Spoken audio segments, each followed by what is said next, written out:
Market Mantra. Market Mantra. Market Mantra. Market Mantra. Market Mantra.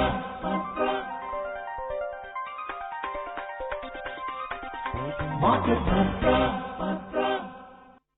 Welcome to this edition of Market Mantra, in which we give you a complete update on the economic, business and stock market news of the day. I'm Arjun Chaudhary and with me is my co-anchor in Hindi, Manoj Pathak. नमस्कार। गणतंत्र दिवस की शुभकामनाओं के साथ market मंत्र के ताजा अंक में आपका स्वागत है। आधे घंटे के इस कार्यक्रम में हमेशा की तरह हम अर्थनीति, कारोबार और शेयर बाजार से जुड़ी ताजा खबरों को लेकर हाजिर हैं। आइए कार्यक्रम की शुरुआत करते हैं अंग्रेजी में हेडलाइन से, जिसे लेकर मौजूद हैं Arjun Chaudhary. India's economy to grow at 7.3% in 2021, forecast a report by United Nations. Overseas investment by Indian companies slumped 42% to $1.5 billion in December 2020. And global markets trade mixed while Asian markets end lower. European markets gain in intraday trade. संयुक्त राष्ट्र की एक report के अनुसार वर्ष 2021 में भारत की आर्थिक वृद्धि दर 7.3% रहने की संभावना। दिसंबर 2020 के दौरान भारतीय कंपनियों का विदेश में निवेश 42% घटकर $1.5 अरब पर आया और वैश्विक शेयर बाजारों में आज दिखा मिला जुला रुख। एशियाई बाजारों में हुई गिरावट, जबकि यूरोप के प्रमुख शेयर बाजार में अंतर दिवसीय कारोबार में लिवाली है तेज।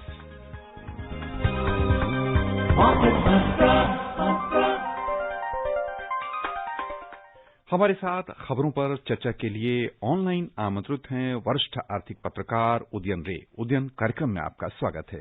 धन्यवाद मनोज। आइए आज की अहम खबर।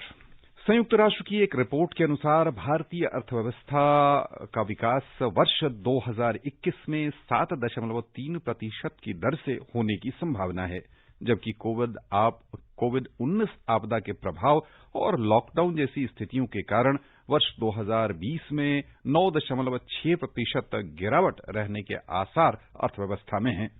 संयुक्त राष्ट्र के आर्थिक और सामाजिक मामला विभाग की ओर से वर्ष 2021 में वैश्विक आर्थिक स्थिति और संभावना पर आधारित एक रिपोर्ट में यह जानकारी देते हुए कहा गया है कि एक सदी के दौरान विश्व अर्थव्यवस्था में वर्तमान काल जैसी स्थितियां कभी कभार आती हैं।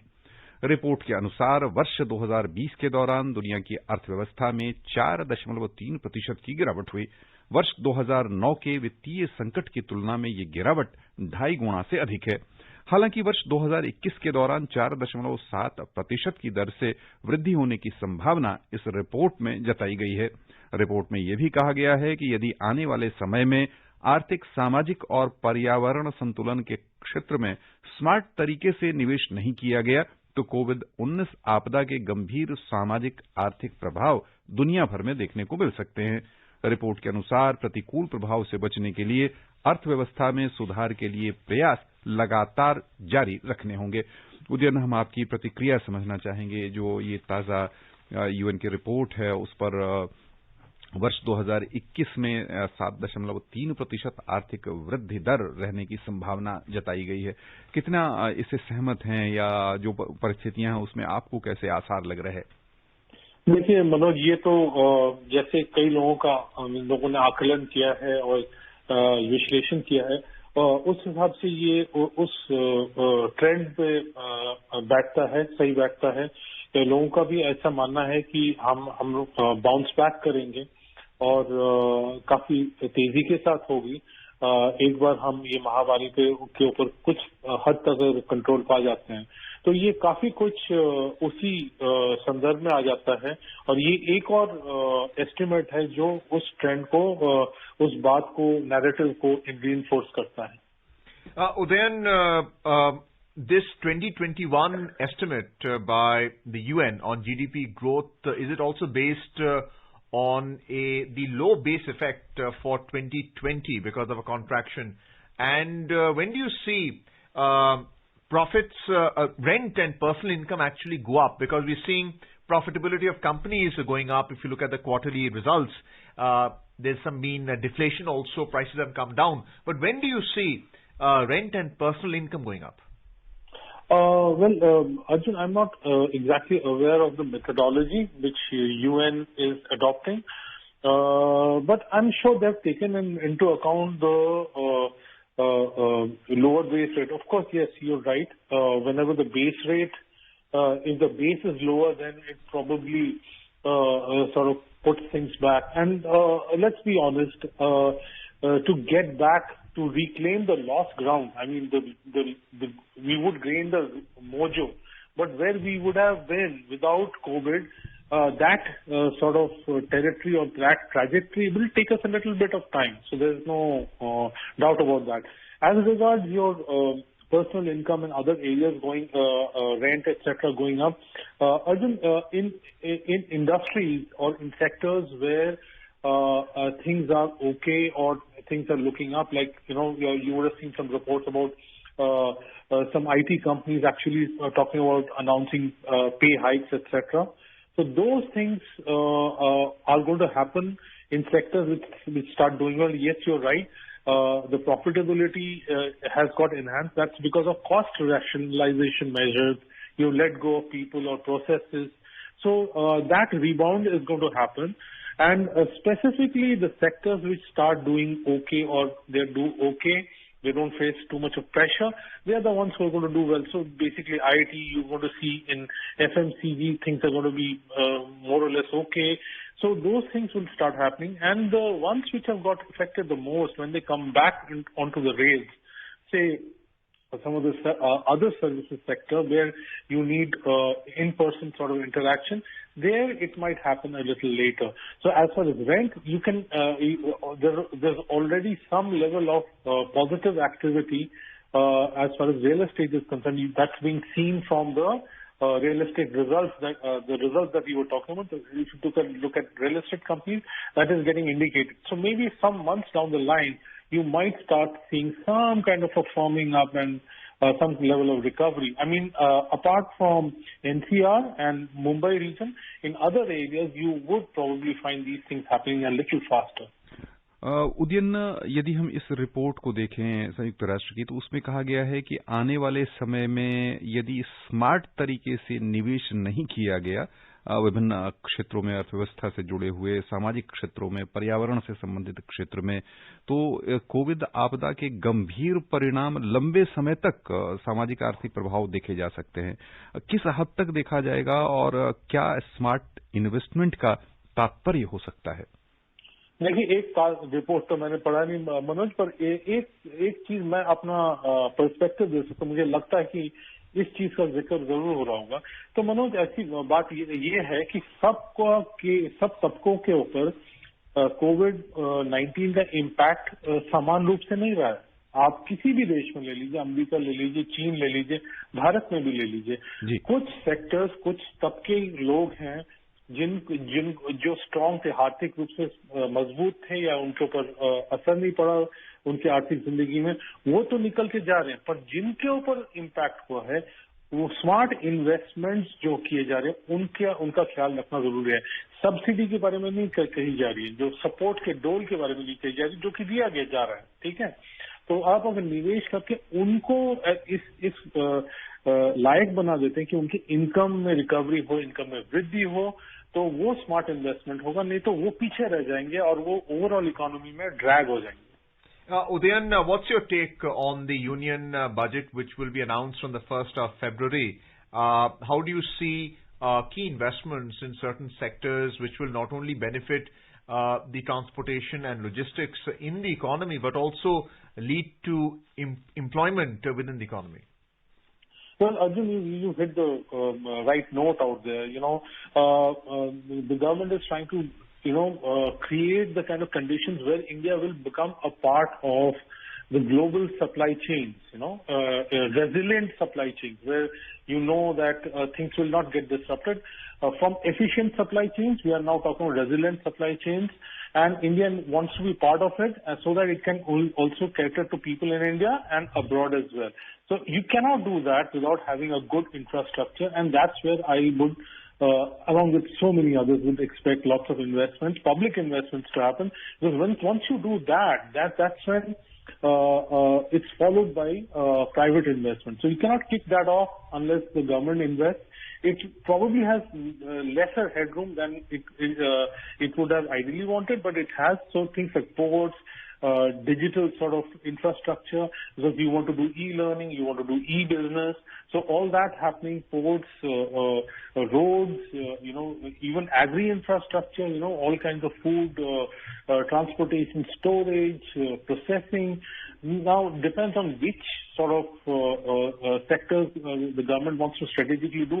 Electronics and some of the key pharma. So these are some of the key areas where you want to make it your country into a resilient country so that it can withstand any shock, as well as also supply to the rest of the world. So that's basically where I would say infrastructure, and these are some of the areas that I could think of.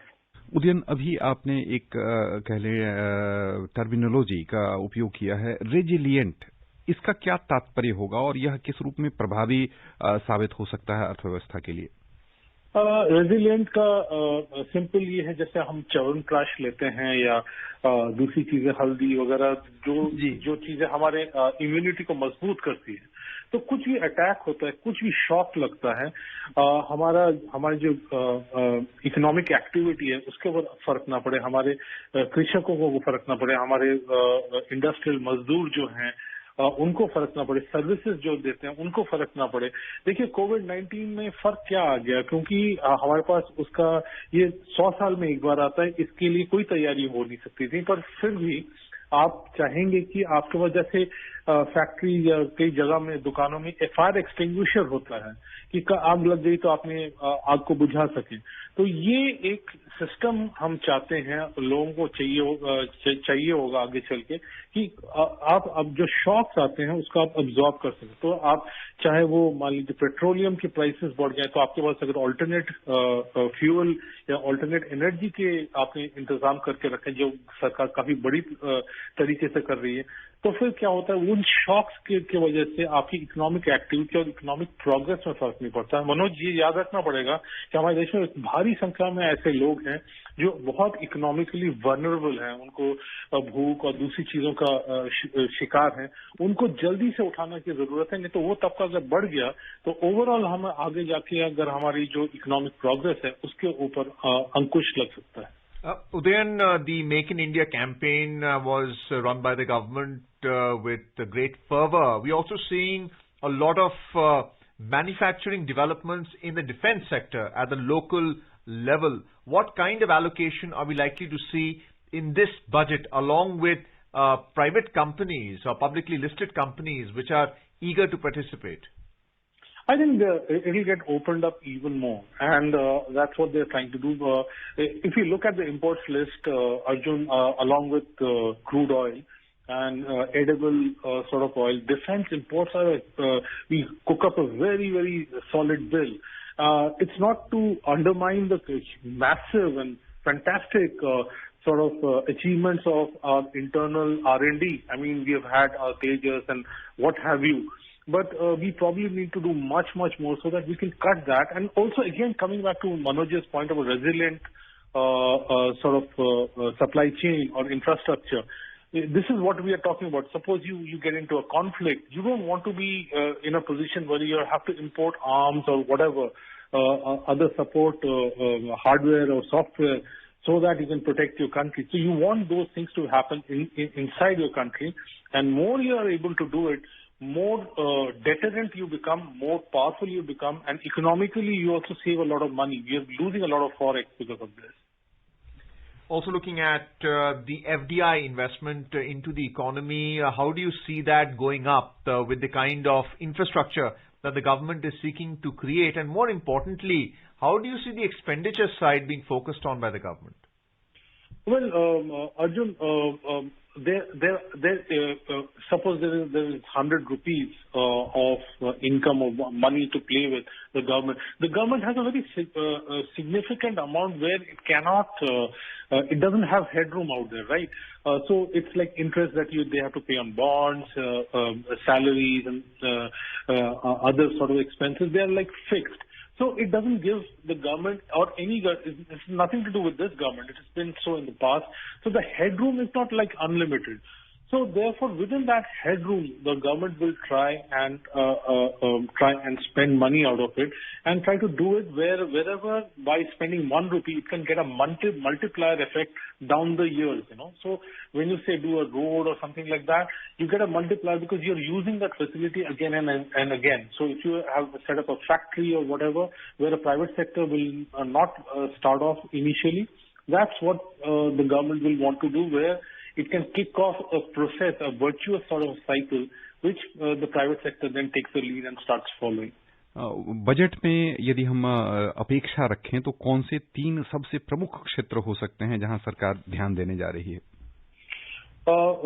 Manoj, एक तो ये जितने भी आप public goods हैं, public utilities हैं, उससे जुड़ी हुई सारी बातें वहां पे फोकस होती रहेंगी, वो तो बिल्कुल पक्का ही है। आप कुछ अनाउंसमेंट्स फाइनेंशियल सेक्टर से भी जुड़ी हुई आप देख सकते हैं, कुछ उसके इशारे आपको ऑलरेडी, ऑल्दो ये आरबीआई के रेमेट में आता है, डोमेन में आता है, पर फिर भी आप अनाउंसमेंट देखेंगे। जैसे आपने एनबीएफसी से जुड़ी हुई बातों के बारे में एक डिस्कशन पेपर देखा है, आप कुछ पाएंगे कि इसके ऊपर बात होगी, क्योंकि याद रखिए 2021 में एज हमारी इकोनॉमी रिबाउंड करती है, जो उपक्रम प्रेशर में हैं, जिन्होंने लोन्स, जहाँ पे जो स्ट्रेस्ड हैं और जिनके पास लोन्स हैं, वो उनके वहां पे प्रेशर रहेगा, और बैंक्स में जो एक्सपोजर है वहां प्रेशर रहेगा। तो ये इसको कैसे डील किया जाएगा, एक फ्रेमवर्क, एक स्ट्रैटेजी की जरूरत है। क्या गवर्नमेंट कहने वाली, ये दूसरी बात जरूर होगी। तीसरा जो है डिजिटल इंडिया या डिजिटाइजेशन से जुड़ी हुई जो बातें हैं, क्योंकि ये पिछले 8-9 महीने में हमने देखा कि डिजिटल इकोनॉमी या डिजिटल एक्टिविटीज का कितना बड़ा रोल है। अगर वो ना होता तो हम कहाँ होते। तो वो वहां पे और बढ़ावा दिया जाए और उसको आगे बढ़ाया जाए, और जो कटिंग एज टेक्नोलॉजीज हैं, आर्टिफिशियल इंटेलिजेंस हो गया, मशीन लर्निंग और उनके जो एप्लीकेशन है, वो फटाफट हम लोग अडॉप्ट कर सके, 5G का अडॉप्शन फटाफट हो सके, उसके बारे में भी आप बजट में जरूर जिक्र पाएंगे। Udayan, you spoke about banking and the non-performing assets which is being looked into and resolved. There's also consolidation in public sector banking, where 17-18 banks have been consolidated into 4 or 5 major banks. So do you see the disinvestment policy, which has been announced in multiple budgets, actually being rolled out for the next financial year? Oh, well, Arjun, there isn't much choice. Government will have to be pretty proactive as far as disinvestment is concerned. So whether you're talking about LIC, whether you're talking about Air India and what have you. So you can expect a little more aggression, a little more proactiveness out there, because we are talking about, we have in terms of fiscal deficit, etc., the gap between your income, government's income, and its expenses. In a year like this, you can't be talking about it. But eventually, over the period of 3-4 years, you want to get back on track. Now, you won't be able to do it all of a sudden. You can't tax your way out of this problem, because people are coming back. Their earnings are coming back, so you can't tax your way out of trouble. So therefore, disinvestment will sort of help in that 3, 4, 5, 6 year horizon to get things back on track, so that our deficits and the finances, the overall finances, remain in shape. Let's move on to our second headline story now. Overseas investment by domestic firms slumped 42% to $1.5 billion in December 2020, according to RBI data. Of the total foreign direct investment by Indian companies during the month under review, an investment of $775 million was in the form of equity infusion, and another $383 million was in the form of loans. Investments of $288 million was in the form of issuance of guarantee. Among major investors, ONGC Videsh Limited invested a total of $132 million in joint ventures and wholly owned subsidiaries in Myanmar, Russia, Vietnam, Colombia, British Virgin Islands, among others. Intas Pharmaceuticals invested $75 million in a wholly owned subsidiary in the UK, and Tata Consultancy Services invested $28 million in a wholly owned unit in Ireland. Udayan, just by reading this story, one gets the impression that not only is it the private sector, but the public sector, through special purpose vehicles and wholly owned subsidiaries, is also investing quite heavily in global markets in key areas like oil and gas. What's your take on that, and what kind of management principles are being brought in to achieve that kind of private sector efficiency? Well, Arjun, this is actually to the great credit of the government.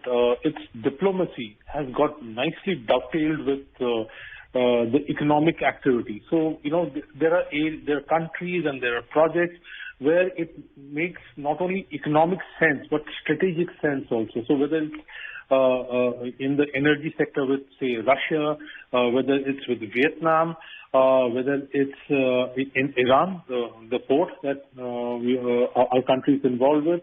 So it's the economic, all these public sector undertakings or related sort of entities when they're investing. That, to me, that's a very interesting part where it's getting nicely dovetailed with our strategic interests as well. As we are growing as an economy and our prominence at the global stage is increasing, these are the things that we'll have to do, because some of these places a private sector entity may not want to go in, and that's why our public sector entities have such an important role, and they're playing that role. What's happened in the month of December that's led to a slump in FDI investment? It might be just one of those things, Arjun, because sometimes these are all lumpy things. You sort of make a proposal, it has to get cleared, it has to get sanctioned. Sometimes it has to get okayed from our country. Sometimes it needs an okay from the other country. Sometimes it could be a board sort of a thing, discussion. So we need not look at it so strictly. Sometimes some things may get staggered. So we need not get too worried about it. Although over a period of time, what we have seen that there are protectionist sentiments that are happening, but on a bilateral or a country sort of block basis, the agreements are happening, investment and trade agreements are happening. So it may not be like as free-flowing sort of a thing as, say, probably 10 years back, but still you would find the kind of prominence that India is expected to achieve. You will find a lot more headlines like that. You expect more to be reading more headlines like this in the future. Good headlines, I would say. आइए अब चलें share बाजार की ओर। घरेलू share बाजार गणतंत्र दिवस के उपलक्ष्य में आज बंद रहे। वैश्विक बाजारों पर ध्यान दें तो सबसे पहले एशियाई बाजारों में आज बिकवाली तेज रही है। रिकॉर्ड ऊंचाई पर पहुंचने के बाद आज एशियाई शेयर बाजारों में मुनाफा वसूली की गई। अमेरिका में $1.9 ट्रिलियन वाली वित्तीय सहायता योजना को लेकर संभावित यानी इसे लागू करने को लेकर संभावित आशंकाओं से निवेशकों की धारणा प्रभावित हुई। इसके अलावा अमेरिका का ट्रेजरी यील्ड भी 3 सप्ताह के न्यूनतम स्तर पर आ गया। बिकवाली के दबाव में हांगकांग का हेंगसेंग सूचकांक आज 2.6% घाटे में रहा। दक्षिण कोरिया का कोस्पी 2.1% लुढ़क गया। चीन का शंघाई कंपोजिट इंडेक्स 1.5% नीचे आ गया। जापान का निक्केई 225 सूचकांक और सिंगापुर का स्ट्रेट्स टाइम्स इंडेक्स दोनों 1% घाटे के साथ बंद हुए।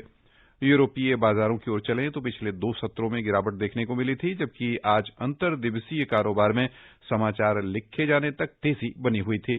स्विट्जरलैंड के संपत्ति प्रबंधक समूह यूबीएस के तिमाही परिणाम में वृद्धि संबंधी खबरों का प्रमुख शेयर बाजारों में अनुकूल असर दिखा है। हालांकि अमेरिका में वित्तीय प्रोत्साहन उपायों के लागू करने को लेकर चिंता तथा कोविड के कारण ताजा लॉकडाउन का असर भी बाजार पर दिखा। अंतर्दिवसीय कारोबार में लंदन का FTSE 100 0.7% ऊपर चल रहा था। फ्रांस का CAC 40 1.1% बढ़त के साथ कारोबार कर रहा था, जबकि जर्मनी का DAX 1.4% बढ़त के साथ ऊपर बना हुआ था। Moving on to the U.S. market, U.S. stocks traded mixed yesterday as they lost their early gains that included a Nasdaq record in the afternoon deals. Investors remain concerned over the timing and size of the fresh U.S. fiscal stimulus amid weak earnings reports from large-cap companies. Investors turn their focus to the U.S. Senate, which is aiming to pass COVID-19 relief legislation before former President Donald Trump's impeachment trial begins in early February. Officials in President Joe Biden's administration are trying to head off Republican concerns that his $1.9 trillion pandemic relief proposal was too expensive. The Dow Jones Industrial Average fell 0.1%, the S&P 500 gained 0.4%, and the Nasdaq Composite Index moved up 0.7%. Udayan, apart from the politics of passing the $1.9 trillion pandemic relief bill by the political institutions in the U.S., what is happening with the large cap companies? Earlier, with the tax relief and the rebates and the concessions given by the Donald Trump administration, their profitability went up. What's happened now? Why is it that their earnings are being questioned? Well, what has happened, Arjun, is like some of these large companies, especially in the tech space, they have done really well during the lockdown or whatever, this pandemic period. And they have suddenly come into question, and they naturally, where your earnings are visible, the earnings visibility is high. In a period when earnings visibility is uncertain, earnings is uncertain for others, the money has been gushing into these stocks of these companies. So their valuations have really become stretched, and that's where the focus has come. Secondly, the kind of role that they have been, they seem to be playing in the political narrative or political discourse. Apart from that, Arjun, it's worth mentioning to your listeners is one of the things that people are talking about is the monopolies. They are no longer talking about just the monopoly power in terms of financial, but in terms of impact. The role an organization plays in the lives of people. So monopoly, the definition of monopoly is getting sort of widened in the Western world, and those things are at play. And actually, we as things play out over a period of time, Indian markets can benefit because things are so stretched out there. If this stimulus that you would just mention it materializes, then what is likely to happen? There's going to be even more interest in emerging markets, and India would obviously be one of the likely beneficiaries or likely candidates where the money could come in. Well, let's have a look at the oil market now. Oil prices fell today as fading hopes for a rapid approval of new U.S. economic stimulus and mounting new coronavirus cases raised questions over the pace of any recovery in demand. So Brent crude dropped 28 cents to trade at $55.60 a barrel, while U.S. crude slipped 25 cents to $52.52 a barrel. But the Biden administration officials are trying to convince Republican lawmakers of the need for more stimulus, raising questions over when it will be approved. Very briefly, where do you see oil prices heading? They're going to remain more or less around this space, only about, say, maybe 10% more or 10% less. And the adjustment is going to be happening through the supply cuts and supply tinkering. बहुत संक्षेप में यदि हम सोने और चांदी की स्थिति के बारे में जानना चाहें कि उनकी क्या दशा रहेगी, वो भी ऊपर जाने के आसार हैं या अब इसी स्तर पर बने रहेंगे? संक्षिप्त देखिए मनोज, अगर और कैश आता है जिस सिस्टम में जिसकी हम उम्मीद कर रहे हैं, तो वो एसेट्स को चेज करता है. तो अगर इक्विटी मार्केट्स ऊपर जाता है, गोल्ड उस दर्जे में तो हिस्टोरिकली देता नहीं है रिटर्न, पर यहाँ पे क्या होगा, पैसा फिर गोल्ड की तरफ भी चला जाएगा और कमोडिटीज को भी की तरफ चला जाएगा, जो कि हमने पिछले 10 साल में कई बार देखा. जी, बस यहीं पर श्रोताओं की ओर से उदयन हम आपको बहुत बहुत धन्यवाद देना चाहेंगे. धन्यवाद. And before we close, a reminder of the headlines. India's economy to grow at 7.3% in 2021, forecast a report by the United Nations. Overseas investment by Indian companies slumped 42% to $1.5 billion in December 2020. And global markets trade mixed while Asian markets end lower, European markets gain in intraday trade. And that's it in this edition of Market Mantra. For now, goodbye.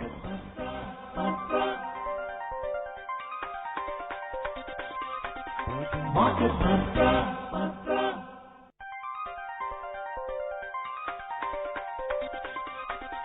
Market Mantra. Market Mantra. Market Mantra. Market Mantra. Market Mantra.